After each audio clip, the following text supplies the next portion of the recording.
رکام متاسفانه لیدر بریکش خراب است. ما اینم لیدر بریک زیر شما ببینید چقدر ضعیف شده، چقدر نازک شده. این را اگه باز کنم باز بر شما نزدیک نشان بدم.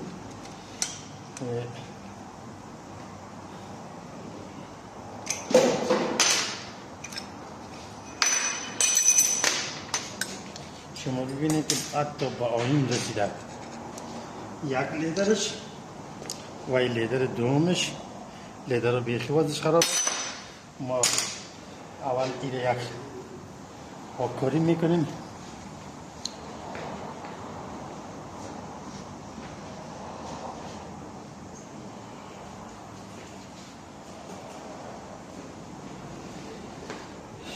جرب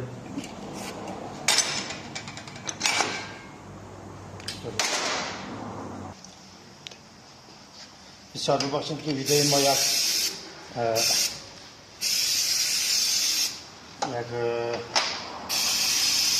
وقفه خورد خاطر که از مشکل تکنیکی پیش آمد.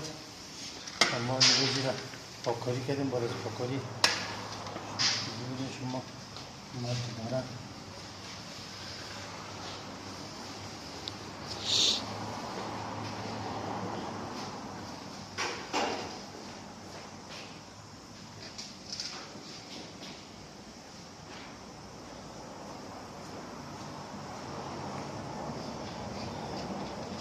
یه باید یک ذره مبین بزنیم که یا خشک شده با مبین ضرورت داره.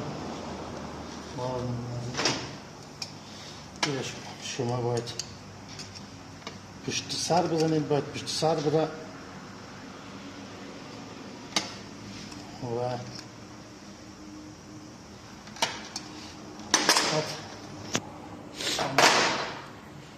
یا را هم باید اگر مبین تر کنیم، یا را باید کم کم مبین تر کنیم. زیاد نمیزنیم مبین، فقط کم که چرب شود. چرب شد باز را میدون جایش پاککاری کردیم، مشکل نداره.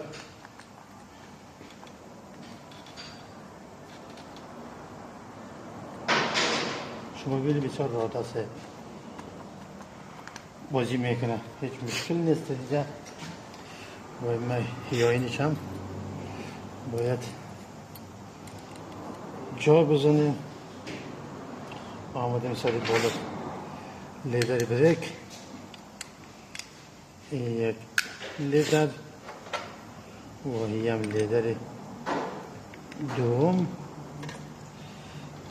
و یارم قبلا چرب کاری کردیم.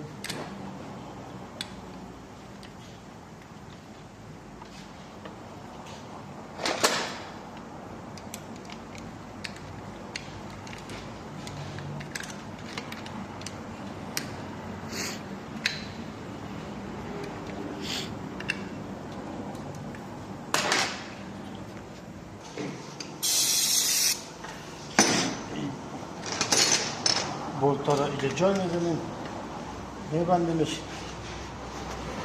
آخر تایتش میکنیم.